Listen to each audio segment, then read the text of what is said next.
Autistic Pride Day Symposium in Sydney. I'm Kyriakos Gold, and this panel is going to focus on education.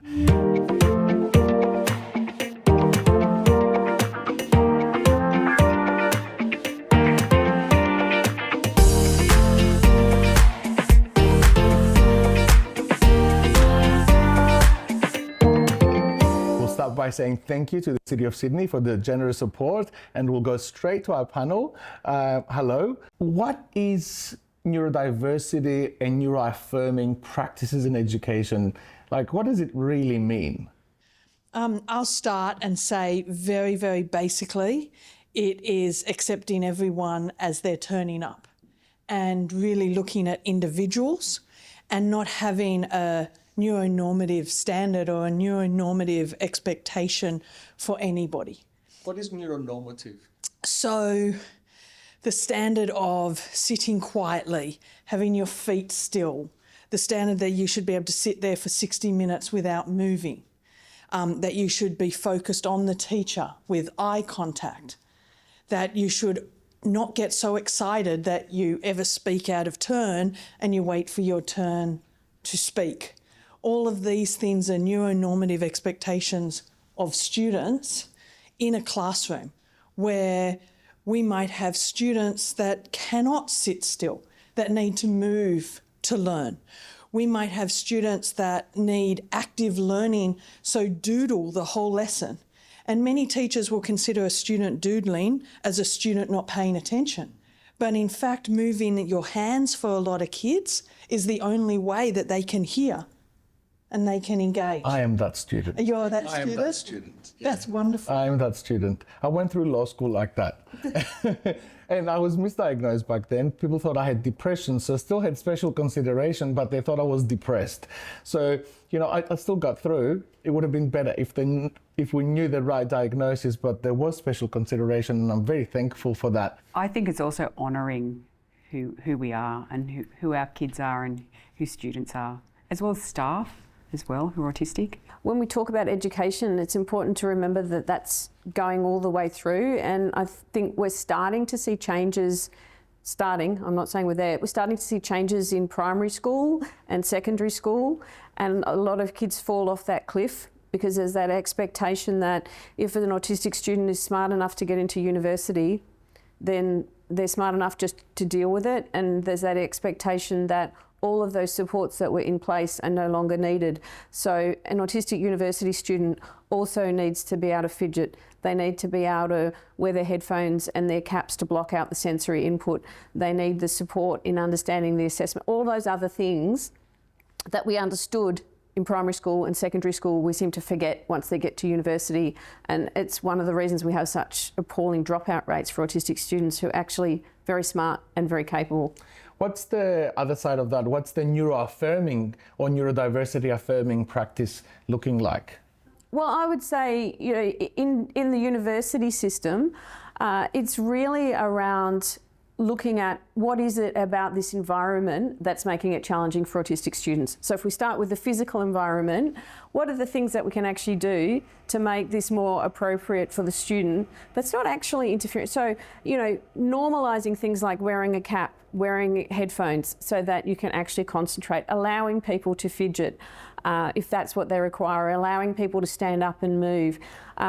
Things like, you know, we've all, you know, anyone who's been to university has dealt with special considerations, adjustments, but they're so boilerplate. You know, it's like you can have an extension. And one of the things that I often argue is if you've got a student who doesn't understand the assignment that you've given them, because as autistic people, we communicate differently. We interpret things literally. And so often you give us an assignment and we really don't understand the question that you've asked us. So you give us an extra 3 weeks. All right, that's really kind. And 3 weeks later, we don't understand the question that you asked us, but now we're 3 weeks closer to the next assignment being due as well. So to me, neuroaffirming practice would be to say, well, okay, let's actually have autistic people involved in reviewing those materials before you get them to make sure that the questions make sense, the assessment grids make sense, the instructions make sense. Let's provide those supports and services. So instead of having the student going in and saying, what adjustments do you need and this is the list you can choose from, let's actually say, what does this student need to make this university experience successful for them? I think from the research we've done around university students, one of the biggest issues is the lack of understanding of what autism is. A lot of the lecturers just don't know what autism is at all.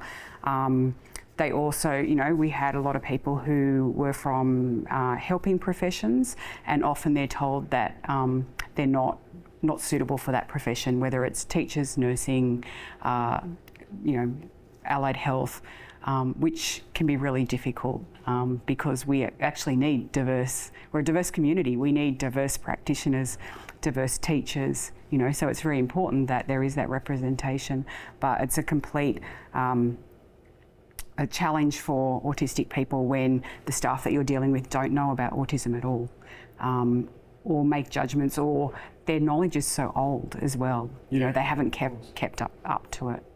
Siobhan, you have a different hat on. You're looking at secondary education, right? So I work in secondary education and some primary education.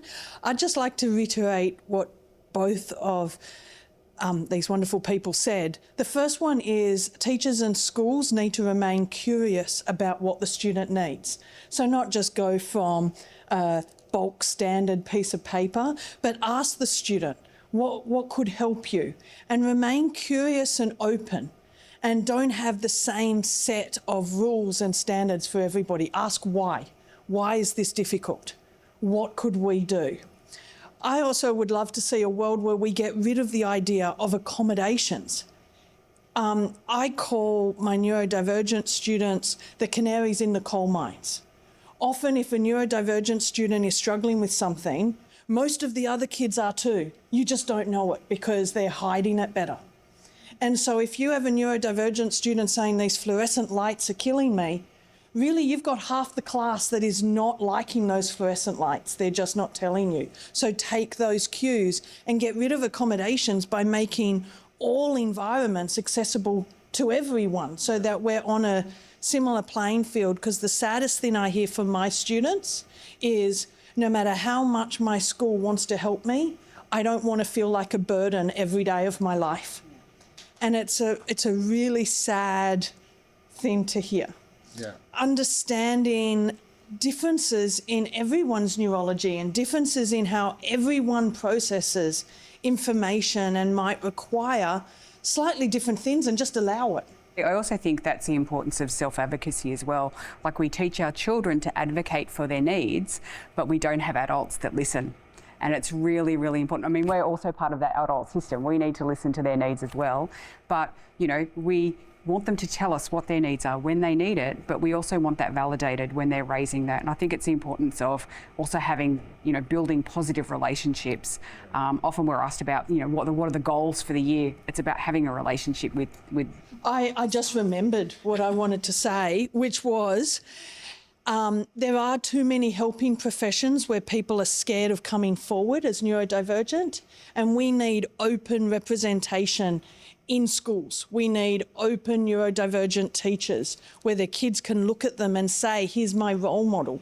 Here's someone I can look up to. Starting from health practitioners, like the discussion last year in our first event was how there's so much stigma in the health professions, and like you're trying to find a neurodivergent professional and there's just only 10 that will tell you that they really have that experience. So you don't know who to connect with. Stigma and discrimination, really good words, because that was the outcome of our research, was the significant level of discrimination and stigma that exists for university students. So that's what happens in the thought process and in that abstract world. But in terms of the physical world, how should classrooms look like?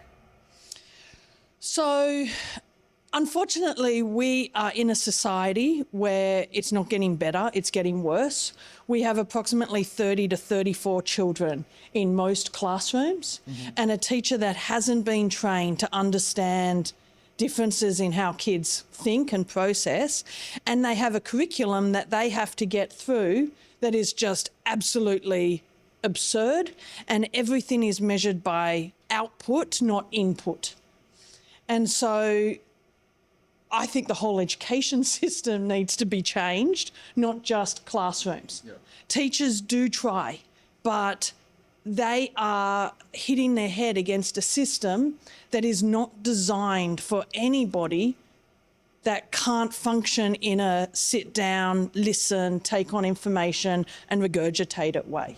If we had the opportunity of making one step in terms of the physical environment, what would that be? And I'll start with Marion and then go to Sandra. I think the physical environment is all the sensory stuff that becomes a burden and gets in the way of your learning. So, Like this air conditioning. yeah, it's the sounds, it's, you know, the smells, it's the lighting.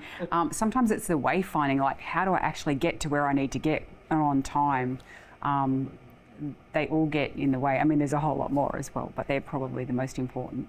I totally agree with Marion. It's the physical environment, and I would add to that the opportunity for children to exit that physical environment, because you're never going to create an ideal physical environment for every child. And I think what we need to recognise is that children have very little autonomy in the school system, you know, right from primary school through to, you know, when we're adults in university. And so much of the trauma of school could be avoided for children if there was actually a system whereby when that sensory environment becomes overwhelming, whether it's because of the inbuilt stuff like the lights and the air conditioning, or it's something that's happening at that particular moment, like the other kids are noisy, or the teacher has a really irritating voice, or everybody's taken the lids off their texters, that child actually has the autonomy to be able to withdraw from that environment. That would be, for me, a really huge, significant change that can be made at no expense to the education system. And also having somewhere to go as well, like having a safe space to If you leave the room, where do you go? Yeah, I mean, some schools have, you know, sensory rooms or whatever, but they're not always set up in the right way. They might also be used for cooking, for example, which, you know, on cooking smells when you're overloaded necessarily. But having that space, but also having that autonomy to use it when you need it, rather than being told, you know, you've used it. But, you know, we've noticed that you've used it a lot this week. You know, you really need to cut down on it, rather than someone looking at, well, what's happening for this student? Why do they actually need to be accessing? It's really that reframing of questions, you know, like how you actually approach the topic. What's actually happening, rather than what do you see? Yeah, and like, and also when you go down that path, not saying what's wrong with you, but what's actually happening.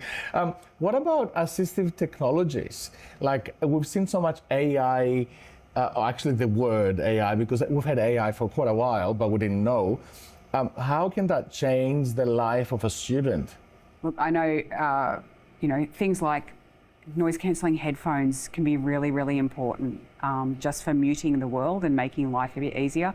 Sometimes there's a perception that if a student's wearing them, they can't hear anything, but in fact, you can actually hear much better when you're wearing them. But then, you know, we bring in blanket rules as well around, you know, well, no students can wear their noise cancelling headphones. And if they do, then it's obvious the kids who have a disability. And so, you know, there's additional discrimination that takes place, you know, just from something that's quite basic. So technology is a really interesting one, because it both helps and harms neurodivergent kids.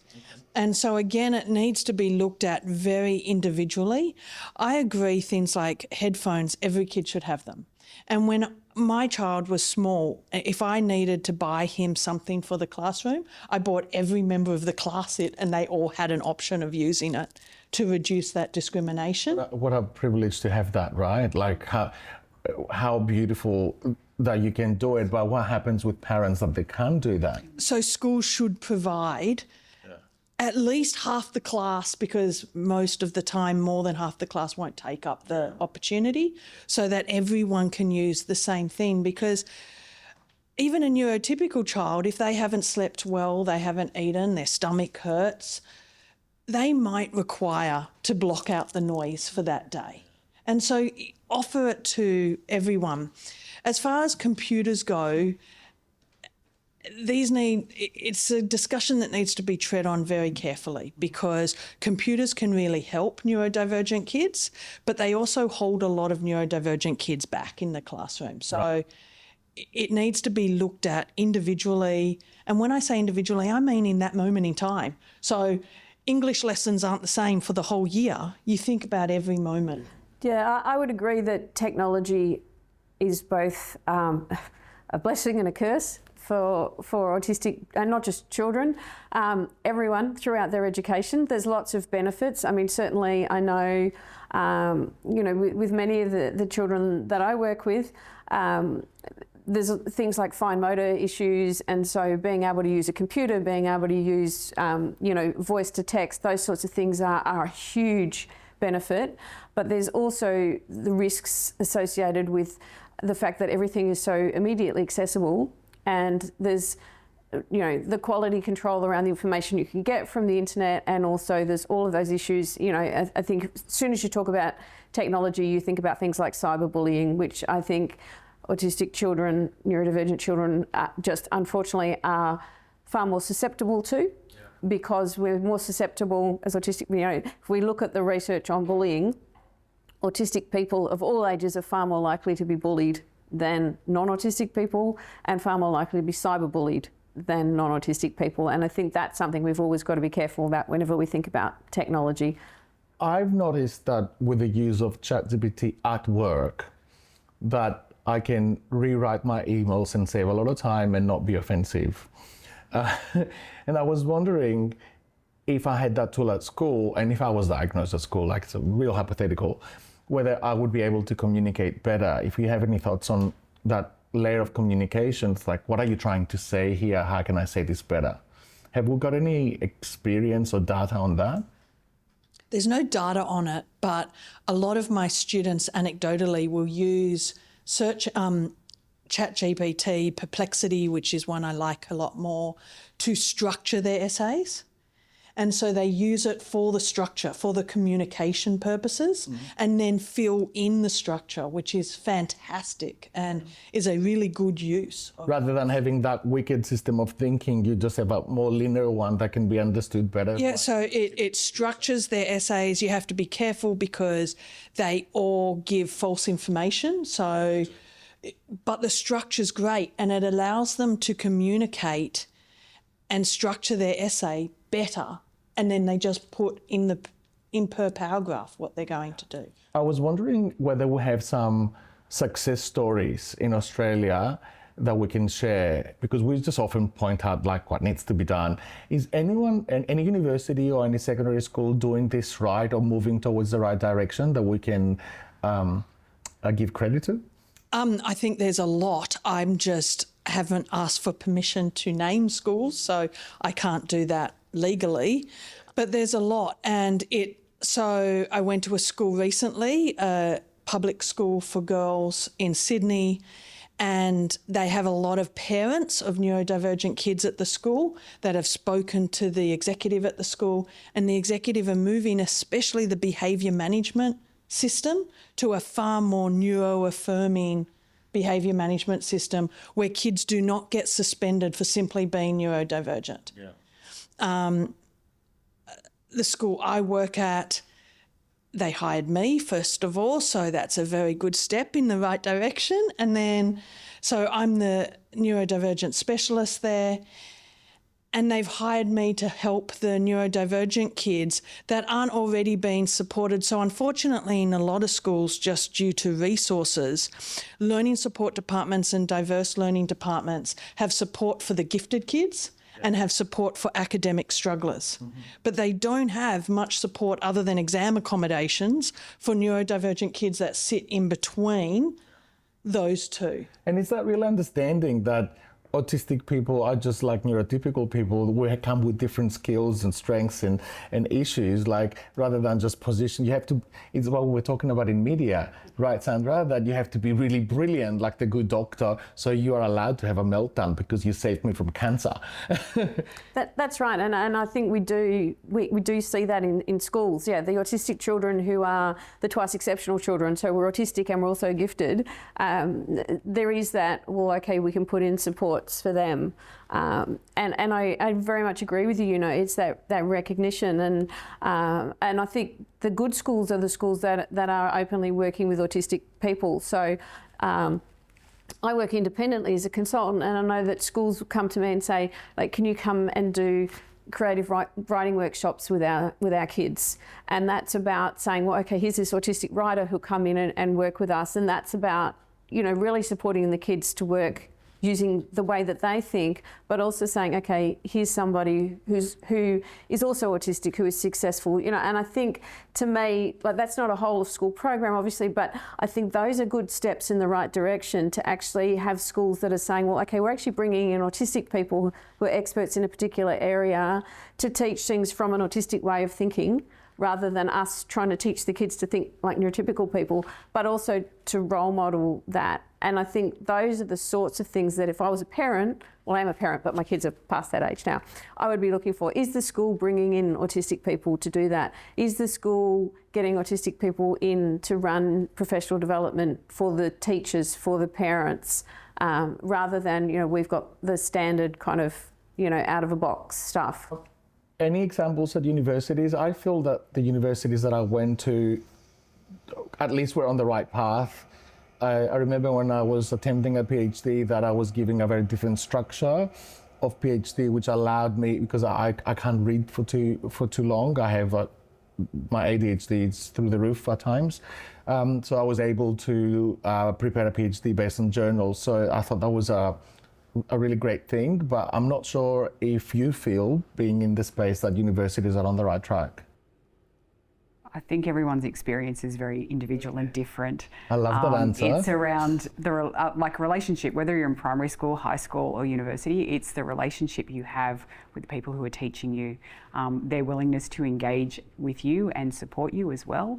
And so, you know, people might have individual education plans, but unless someone is willing to enact them, to read them and to put things in place to help you, you know, it doesn't happen. So I think the relationship is really important. Cutting down some of the barriers that students actually experience in even getting support would be helpful. So I think, you know, it's very much based on people's individual experiences. Some people have really good experiences with particular lecturers or tutors, other people don't. And it shouldn't be that hit and miss. It really should be universal, that everyone has those opportunities. I heard a couple of times in your answers before, especially in the secondary education sector, the word parents, and I just wanted to hear your views in terms of what's the parent's role in the autistic student's journey. Other than the word burden, which I think is the saddest thing I hear, the second saddest thing I see constantly are parents and schools at loggerheads with each other and not trusting one another, because we need all three main stakeholders, that are the parents, the teachers and the child themselves, on the same page and working together and trusting one another, trusting that they have the interest of the young person at heart. And when that trust breaks down, which I see way too often, it's when people start to hide the truth and hide what will actually help the child, because they're then scared of stigma. The other thing that's really important is to understand that neurodivergence is genetic. So if you have a neurodivergent student, the chances are you have at least one neurodivergent parent. And you need to embrace them with the same level of embracing difference that you embrace their children with. They are different and they need a different level of processing and discussion and work together. And nothing will ever be solved if those three parties can't trust one another and work together as a team. Often, you know, there are meetings at school around developing plans and supports, but young people aren't part of it. They need to be there, they need to be able to express what they need, and we need to listen and we need to put in place those things to support them. Because we can only talk from our experiences. We can't talk from our child's experience, or, you know, teachers can't, you know, talk for our child. They need to talk for them. Can I just say very quickly, I discuss with my students that they are the pilot and the parents and the teachers are just there to keep the plane steady and afloat. But they are the pilot, they are steering the course. I recently came across an inclusive education model that I really liked the sound of, and I wanted to get your thoughts on it. It was about basically reducing the stigma around individualised learning plans just for students that have learning difficulties. One of the pillars of this particular model that was that every student actually had an individualised learning plan. There was also other elements to it that I really liked. There was a ready to learn scale, which every student had the opportunity to let the teacher know non-verbally about where they were sitting on that scale as far as readiness went. There were interventions in place for the students that weren't ready to learn. There was agency for the student in actually having input into their own learning plans and being present. This particular inclusive education model also acknowledged the challenges around school refusal, which is at its highest at the moment. And so they introduced, they actually redesigned the entry of their school, where there were these big sort of electric doors which would open up and the students could go through. But if they felt like they weren't ready to learn, before they even hit that entry, there were these breakout rooms where the student could go to self-regulate and communicate where they were at in that ready-to-learn scale. The parents were involved. It's a very, it recognised the need for circle of support, so not just the parents, but there was a cohort of learning specialists as well that would be involved. But it really did reduce that stigma around just the individualised learning plan just being for the student that has the learning difficulties. In a perfect world, I would not have individualised learning plans at all, or have them for everyone. Unfortunately, it's how schools get funding. And each individualised learning plan takes, well, it should take a huge number of hours to make with collaboration with the parents and the young person and allied health professionals. And schools are not given budgets to make those. And so you often have, so as a diverse learning teacher, I do all those in my own time. So I don't get the allocation to make them. And so it's just not possible to say, well, we'll give them to everyone. On a school can't thing, can I just say a little story? If I was standing here and there was a cage there with a lion in it, I would be so scared. And you're there saying to me, get in that cage. And I'm terrified and I've just frozen in my space because I can't possibly get in there. But it's also important to note that it's not in my best interest to climb into that cage, regardless of what you're saying to me. That's the same as school can't kids. I don't want to take a school can't kid and force them into a school grounds or even force them into a breakout room. It really needs to be, why is it not in that child's best interest at the moment to go to school? What is happening that it's not in the child's best interests? It's not in my best interest to climb in that cage with the lion. So how can we turn that lion into a cat and make it in my best interests? What can we do to the school to make it in the child's best interest to go to school, rather than devising all these ways of tricking kids into going onto school grounds? I don't think that model was about tricking the kids, but there was also a very strong education piece for the teachers around neuro-inclusive practices as well. I shouldn't have had a go at the model. I don't know the model. It's just that I see a lot of ways that we create trauma and make situations worse for students. Yeah, if you make a space inclusive and accessible for everybody will want to go there. And it's changing the mindset. It's like building an airport, right? If you build it so that everybody can utilize it, everybody will. Some people will need different things to others, and there's a lot of that differences in this space. But the point that I raise my hand for right now is when you're talking about ChatGPT and utilizing technology in that way. So I'm a father of 2 humans. One is an autism ADHD level 2 child. We moved suburbs so that we could get to a better school. And that's just how it is sometimes, because changing the system can be very difficult. So you move with your feet. And so there's a nice mortgage now they have to pay, but that's not for her to worry about. That's useful. And so with that space, using her interests, we utilized ChatGPT to create exactly what you're saying, a speech. So we use her interest to go, let's figure out what you want to talk about. We use it 3 times in the sense of here's the structure of the speech. It's exactly that. And then because I'm a mean dad, I made her write the speech into the book. And once she wrote the speech and understood how much space it took, I'm like, this speech doesn't sound like you. And then she understood the structure. And within 4 days, she had gone from not knowing how to prepare a speech to preparing a speech that she was then delivering at the end of it with just a single palm card with 10 words. So we know our people, our children are amazing, and they can do amazing things as long as you utilize the tech and technology based on their interests to drive that space in there. And this is where that balancing act of what do you use it for, how much do you limit it in, and this is the balancing act of what you're thinking about from a parent perspective. But in that space, I think there's value to it, but what rules would you set for learning that would enable better use by teachers and parents in that way? I'm not a great one to ask because I don't really believe in hard rules ever. It's all about feeling the way for the particular child at that particular moment in time.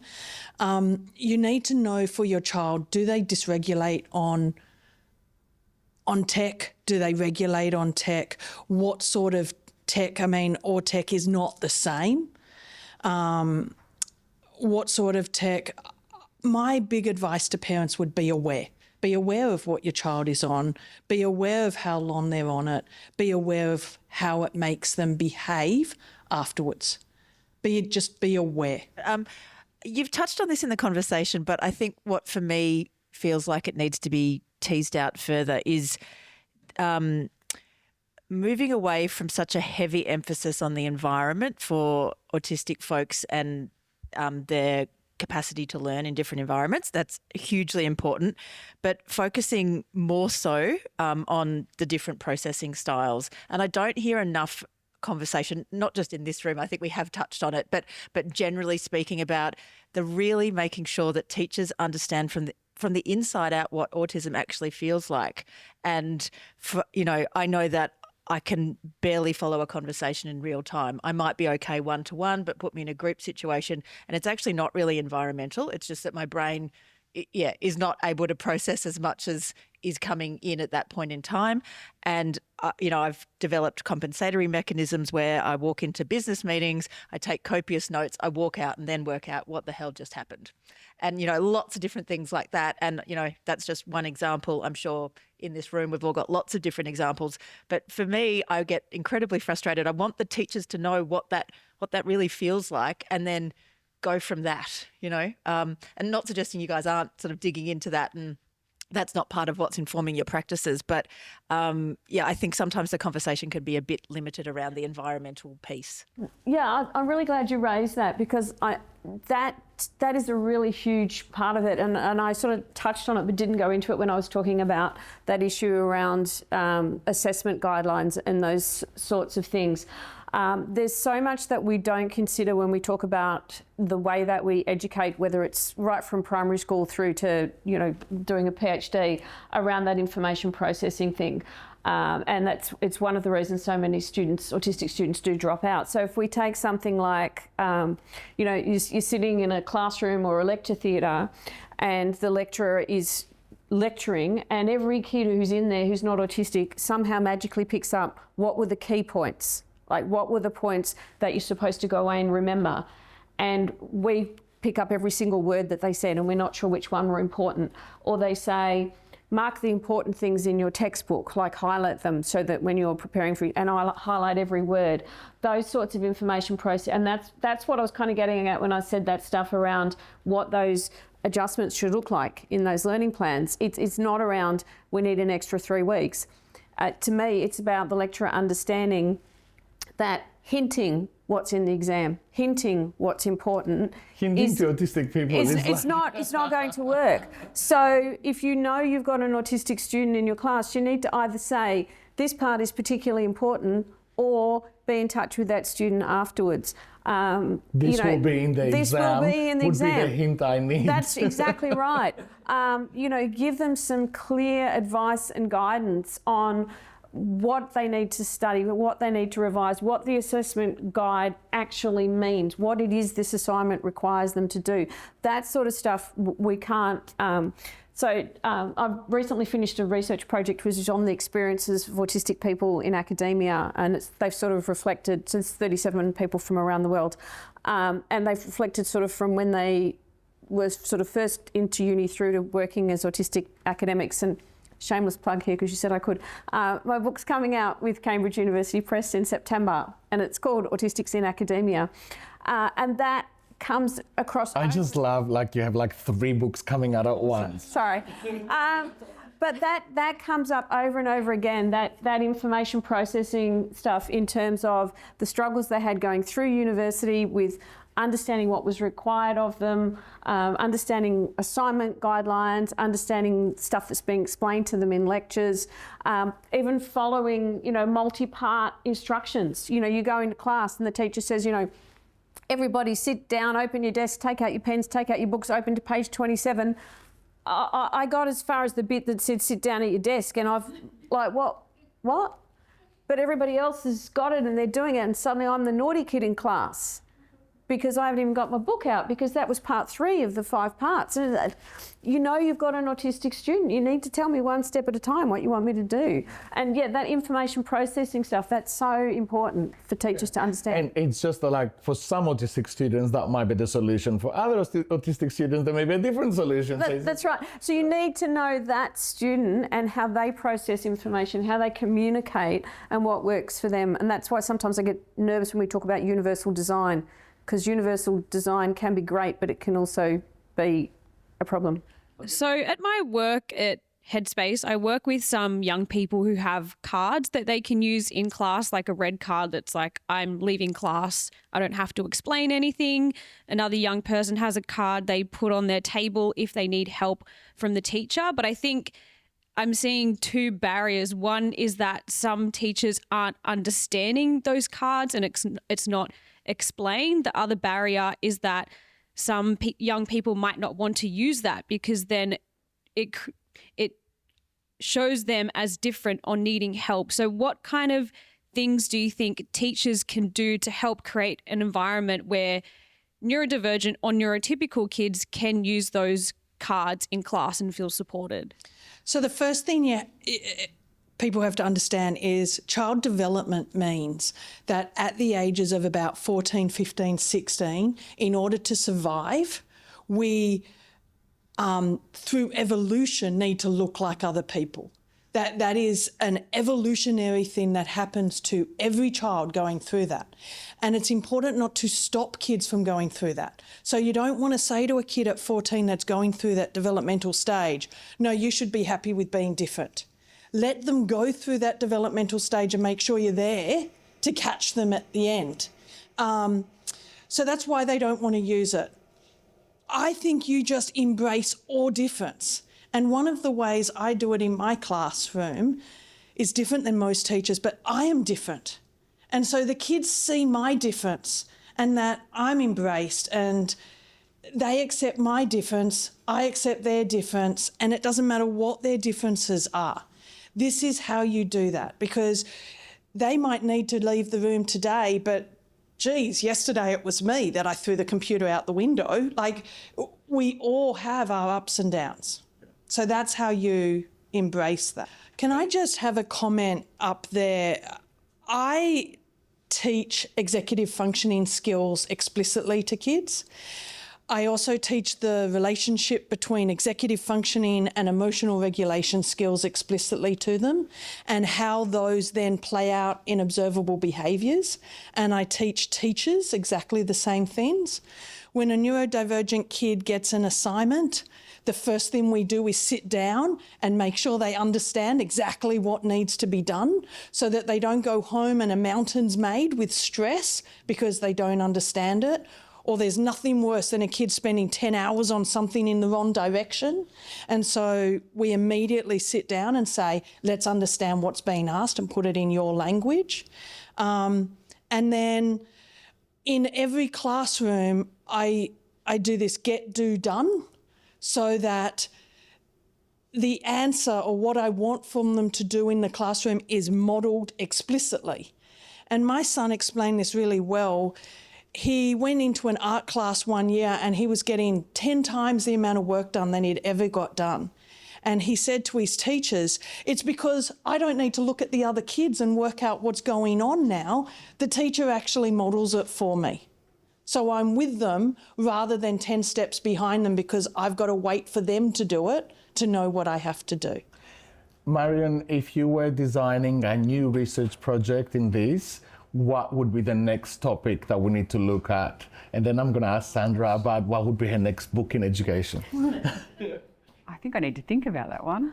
Okay, so my next book in education would be about really understanding. So it would be similar to my first book, which is about all the different aspects of being autistic, but it would be about the aspects of being an autistic student from primary school through to university, and how we can really understand that as a student, as a teacher, as a parent, and really practical tips. So how can we actually understand what it is that the student needs, practical tips and resources to help them support with that, and what are the things that we actually need to think about and explain, because I think just supporting the student or just supporting the parent or just supporting the teacher, they're all good.